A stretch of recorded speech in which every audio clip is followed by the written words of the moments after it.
पर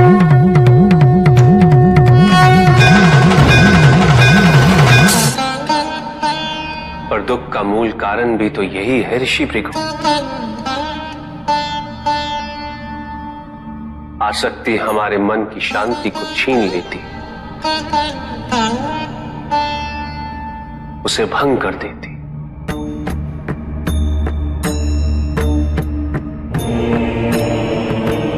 हमारी बुद्धि को स्थिर नहीं रहने देती, उसे चंचल बना देती।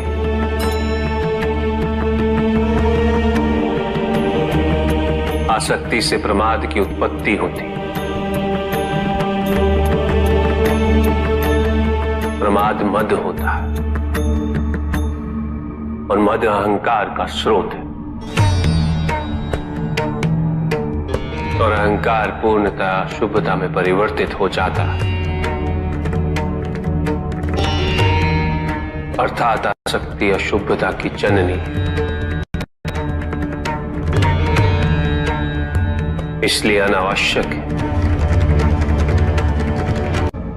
तो प्रभु, आसक्ति को अनासक्ति में कैसे परिवर्तित किया जा सकता है? और हम आसक्ति से कैसे उबर सकते हैं प्रभु? आसक्ति से मुक्त होना ही अनासक्ति है। आसक्तिहीन होने के लिए अपने और पराये का भेद मिटाना अनिवार्य है।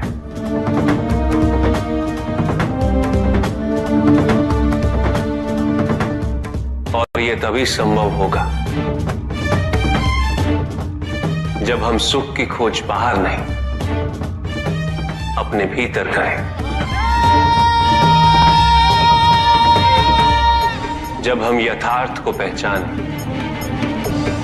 उसे स्वीकार करें।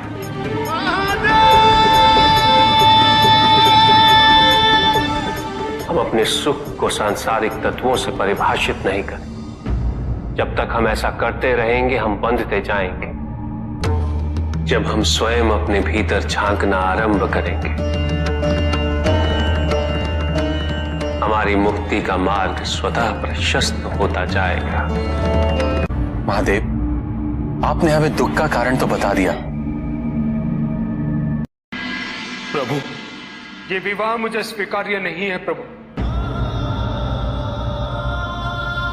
मैं मेरे जीवन का प्रत्येक क्षण आपकी सेवा में समर्पित करना चाहता हूं। मैं नहीं चाहता हूं कि मेरा कोई भी संबंध मेरे भक्ति को विभाजित या बाधित करने का कारण बने।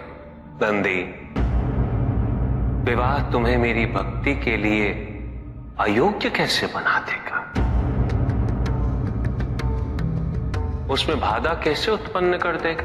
माता, आपके और प्रभु के बीच में इतनी चुनौतीपूर्ण स्थितियां उत्पन्न हुई, फिर भी आप दोनों स्थिर रहे।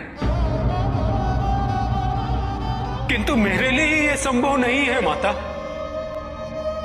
क्योंकि मैं अपने दायित्व के मार्ग में कोई भी विकर्षण सहन ही नहीं कर सकता। नंदी, मेरे एक प्रश्न का उत्तर दोगे? पहले तो तुम केवल मेरे प्रति ही समर्पित थे, किंतु अब तुम मेरे साथ साथ पार्वती की भी आराधना करते हो।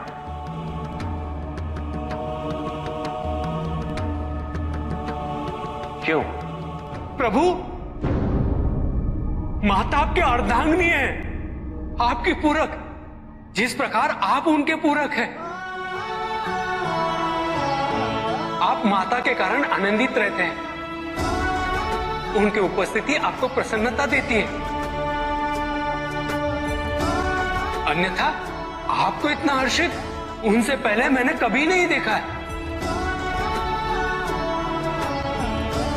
फिर कुमार कार्तिकेय का जन्म, अशोक सुंदरी का जन्म, और फिर हमारे गणेश का जन्म।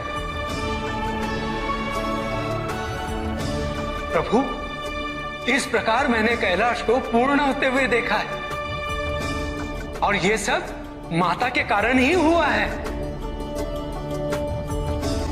प्रभु, जिस कैलाश में आप वास करते थे, उसे माता ने निवास बना दिया, इस कैलाश को संपूर्ण कर दिया।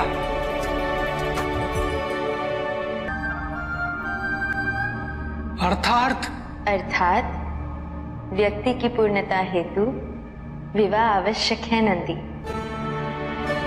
जैसे स्वामी और हम एक दूसरे के पूरक हैं, उसी प्रकार तुम्हारी अर्धांगिनी और तुम एक दूसरे के पूरक बनोगे। विवाहित जीवन की अनुभूति, परिवार का सुख, उसके सुख और उसकी सुरक्षा के लिए संघर्ष, ये सभी अनुभूतियां व्यक्ति के विकास के लिए अनिवार्य है नंदी। किंतु प्रभु, मेरी स्वतंत्रता। स्वतंत्र तो वो नहीं है नंदी जो विवाह के विचार से भयभीत होते हैं या संकोच करते हैं, क्योंकि स्वतंत्रता तो वो है जो किसी भी विचार से प्रभावित ना हो, किसी भी सुख, किसी भी दुख से प्रभावित ना हो। और जो व्यक्ति इतना तटस्थ हो, जागरूक हो, उसकी स्वतंत्रता को तो विवाह से भी प्रभावित नहीं होना चाहिए। और फिर क्या गणेश, कार्तिकेय और अशोक सुंदर, ये सभी विवाह उपरांत परिवर्तित हो गए? क्या उनका विवाहित होना उनकी भक्ति और उनके समर्पण में बाधा बन गया नंदी? उनकी स्वतंत्रता में बाधा बन गया? क्या अपने माता पिता के प्रति उनका प्रेम और उनका सेवा भाव घट गया नंदी? फिर मेरे एक और पुत्र को ये चिंता क्यों?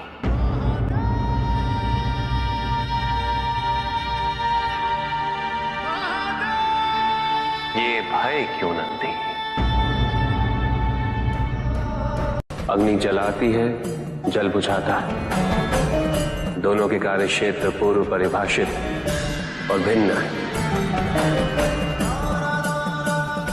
दोनों एक दूसरे को प्रतिस्थापित नहीं कर सकते। इसी प्रकार इस समस्त संसार में सभी की भूमिका पूर्व परिभाषित। संसार की यही विविधता इसकी विशेषता भी है।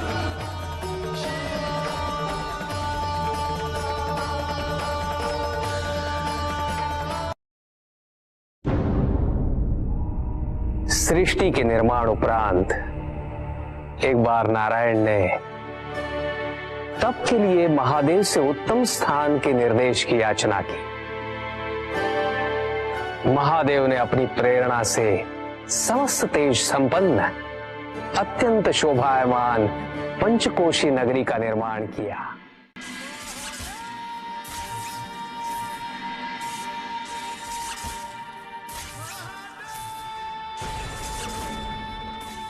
वहां उपस्थित होकर नारायण ने बहुत काल तक तपस्या की।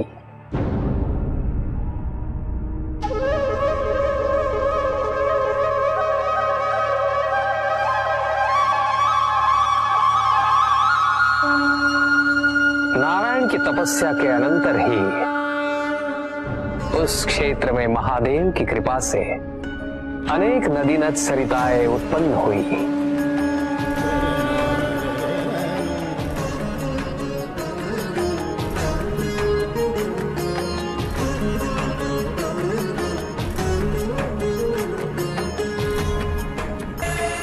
इस सब को देखकर आनंदमयी हो उठे नारायण ने जैसे ही अपना शीश हिलाया, उनके कान की मणि गिर पड़ी। मणिकर्णिका के उस पंचकोश वाले विस्तृत क्षेत्र को महादेव ने अपने त्रिशूल पर धारण किया। महादेव ने अपनी शक्ति से उस पंचकोशी तीर्थ को सभी 14 लोकों से पृथक रखा और आगे इन सब से अलग उसको मृत्युलोक में स्थापित किया। नारायण की यह मणिकर्णिका हमारे द्वारा निर्मित इस विश्व में स्थान पाए और सभी जीवों को हमारी ओर लाने का साधन बने। महादेव, आपने कहा था कि आप इसे इस लोक में स्थापित करेंगे। अब समय आ गया है। महादेव की कृपा से उस मणिकर्णिका का विस्तार पंचकोश तक हो गया। ये मणिकर्णिका पंचकोश की काशी बनकर इस पृथ्वी पर सदैव रहेगी। यह अविनाशी है, चिरकाल तक। सृष्टि के अंत के पश्चात भी इसका अंत नहीं होगा। ये भूमि मुझे सदैव प्रिय रहेगी। यहां तप करके स्वयं नारायण तीनों लोकों को प्रकाशित किया, इसीलिए ये मुझे अत्यंत प्रिय है। मैं इसे कभी भी नष्ट और विनष्ट नहीं होने दूंगा। ब्रह्मदेव, जब संसार के आवर्तन के पश्चात प्रलय आएगा, मैं इस काशी को पुनः अपने त्रिशूल पर धारण करूंगा और नवीन संसार में पुनः स्थापित करूंगा। और यहां मेरा अस्तित्व सदैव रहेगा।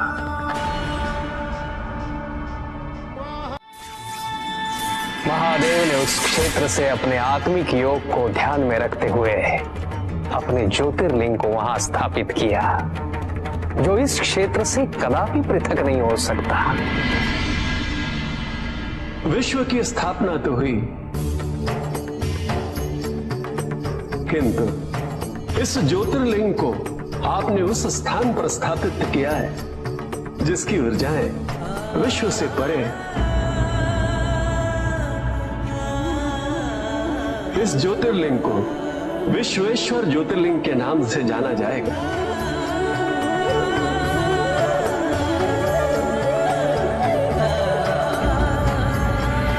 महादेव उस काशी को अपने त्रिशूल पर प्रलय और अनिष्ट की स्थिति में धारण कर उसका संरक्षण करते रहते हैं।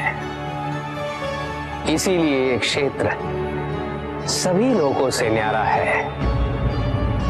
नारायण की मणि गिरते ही उस स्थान का नाम मणिकर्णिका तीर्थ पड़ गया।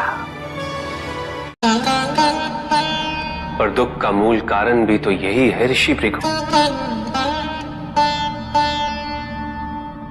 आसक्ति हमारे मन की शांति को छीन लेती, उसे भंग कर देती।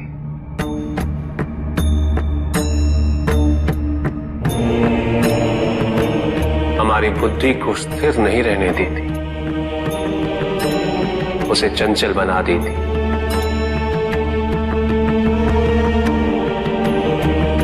आसक्ति से प्रमाद की उत्पत्ति होती,